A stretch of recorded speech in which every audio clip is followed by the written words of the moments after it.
We liked your opening words. You said, I want to be an effective creator. Is that what you said? Yes. And we think that if you would just use these words instead, it would set you on the right path immediately. I want to be an effective allower of what I have already created. Because the creation part is done. You've been sifting. You've filled your vortex full. There's enough in your vortex to keep you busy for 20 or 30 lifetimes. In other words, you have created it. It has been created. So what you want to do is figure out how to allow yourself alignment with what's created. And then from inside the vortex, the path to the manifestation of it will occur to you. You see, the difference between your vocabulary and ours is that you mean created manifested, and we mean created vortexed, and then we mean allowed manifested. Follow?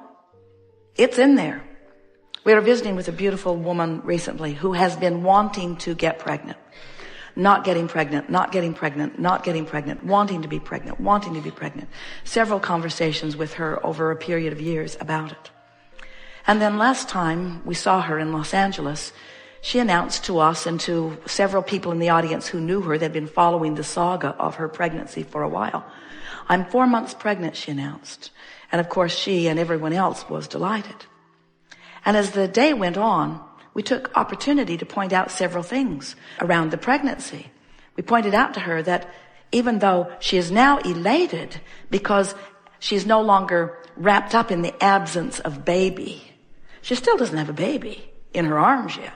She's still not walking the baby, taking the baby trick-or-treating. That's something she's really looking forward to. She's still not feeding the baby. She's still not taking, well, just that one picture of the baby, but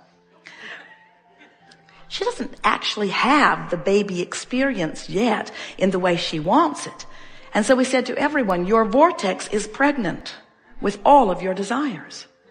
If you could see the shift in this woman from not being pregnant to being pregnant, even though she doesn't have the baby yet, we would like all of you to take that shift. In other words, it's created. Your vortex is full of what you've created. Now you just get to play the fun game of figuring how, as in your words, which is what you're wisely looking for, how to release the resistance to allow it to come. Now we want to talk about this because over time, if you've been listening to us for a while, we have offered so many different processes and guided you in so many different mindsets to help you get a sense of this focusing of this energy. We talked about pivoting in the beginning. When you know what you don't want, you know what you do want. So think about what you do want. But it's easier said than done, isn't it? Because where you are is where you are. And law of attraction keeps dishing up more thoughts like where you are. So it's all well and good for Abraham or someone to say to you, focus upon what you want. But if what's active in your vibration is the absence of it, then it's not all that easy to focus upon what you want. So then we began talking about just reach for the better feeling thought. Don't try to go all the way home. Don't try to get all the way into the pure positive energy. Just find something that's a little less negative. Find something, just lean a little in the direction. Try to find a better feeling thought. We offered processes like focus wheels and all kinds of things to get you thinking more in the direction of what you want. And many of you have made progress along the way. But today, we want to talk about something that we believe is infinitely more productive. And your question really cues it up in a powerful way. Because we know that the most significant thing that you must let go of before you can be the allower of all of the things that you want, you have to let go of your opinion and observation of being without it. In other words, you have to stop feeling not enough relative to the things that you want. And you would stop feeling not enough to the things that are the opposite. You would naturally do it if you could just distract yourself from it. It's not that you have to ferret it out and wrestle it to the ground and kill it. You don't need a search and destroy mission. What you need is a deactivation mission. You need a untangling mission. You need a let loose of it. You need a lightening up mission. You need an ease and flow mission. And so it's the reason that this getting into the vortex guided meditation process was created, because we see that what you are really reaching for is a vibrational shift that you have a hard time accomplishing in the midst of your very busy, very compelling, very real, very observable life. You have to find a way of detaching from it. So we talk about deactivating the thought. Well, that's a very good idea, just really tricky. Because when you say you're going to stop thinking about that thing, you're thinking about that thing that you're going to stop thinking about. I'm not going to think about that thing I'm not going to think about anymore, but you're thinking about that thing you're not going to think about anymore. It's still active in your vibration. And now I'm really irritated with myself that I can't stop thinking about that thing. Don't want to think about that thing. I'm not going to think about that thing. I'm not going to think about that thing.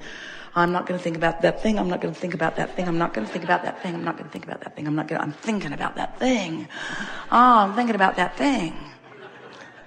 So you have to start thinking about another thing. But the tricky thing about thinking about another thing when you don't want to think about that thing is that that thing you don't want to think about is so active in your vibration, law of attraction, saying, here's some more of it, here's some more of it, here's some more of it, here's some more of it. You say, no, get away from me. I don't want to think about you. I don't want to think about you. I don't want to think about you. And then there's more. I don't want to think about you. I don't want to think about you. I don't want to think. Oh, I need a rest. Well, what we are recommending is that you find some time that you can quiet your mind, where you can focus upon something that doesn't require much thought. So Jerry and Esther have gathered together with the help of a wonderful musician who put some really good music together, really strange music that we specifically requested, music that's not like music you usually hear because it doesn't beat the way music is supposed to beat. It's unpredictable. And if you try to sync your breath to it with 1, 2, 3 breaths in, one long breath to 3 counts is a better way of saying it. Esther likes to suck it in, suck it in, suck it in, and get as much in as she can in 3 beats, and then long, slow 5 beats out. Well, it takes a little while to figure that out. Have you been playing with it? And as you figure it out, what happens is you cannot be focused upon something like that and stay actively involved in those things that have been bothering you. So the more often you do that, the more you allow your vortex to train you upward. So what are we really saying? We've been telling you for years that when you think a thought, that then you have an emotional response to the thought that you think. We say to you, when you think a thought, that thought, that active thought, then attracts other thoughts like it. And now you have a more active connection with that thought. We've been telling you that for a long time. And now we're saying to you that if you will find some way of thinking as few thoughts about as few things as possible, by choosing something to think about that you usually don't think about, but something that is completely without resistance, that what will happen is, over time, gradually, not the first day, not the second day, but certainly by the 30th or 40th or 50th day, if you sit for 15 or 20 or 30 minutes in meditation and you have the singular intent of activating your attention to this music and syncing your breath with it, after a little while, the words that we are speaking in the background will come to the forefront, and you'll realize that you are actively involved in thought that is inside the vortex. You'll find your mind rambling, but it will be on positive things. You see, you don't wrestle the unwanted to the ground. You just leave it behind. You just leave it behind. You let it just fade into the vibrational distance.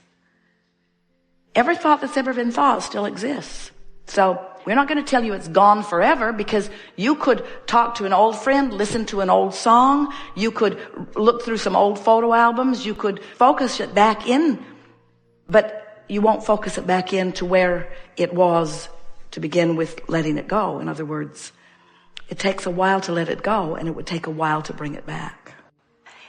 Do you like being deliberate creator? Are you on the verge, or have you moved into the understanding that this is a vibrational universe in which you live? Do you accept that through the directing of your thoughts that you focus the energy, that's how you create? Does it please you to know that knowing what you don't want helps the process? So does it make you want to be a little more patient with yourself in the interim before things manifest? Are you approaching the willingness to want to go to the vortex for the feeling of it rather than for the manifestation of it? Because once you get there, once you say, my vortex is my objective because there I am whole and therefore feeling good, and then I will focus specifically. Now you are really a powerful, deliberate creator. And here's why. People often think that it is the setting of the goals that is the creative work. Well, the creative work happens when you're in the middle of a relationship that's no fun. That's when you put more fun. The creative work is when you're sifting through what you don't want, knowing what you do want. In other words, the creative work is the sifting, sorting process. That's the creative work. You've done it, you've done it, you've done it, you've done it, you've done it, you've done it. The creative work is there. Then people think, oh, I have to get really specific about this thing that I want. But when they're really specific, when they don't have it, what do? They hold themselves away from it. You follow that, don't you? We've been talking about that all morning.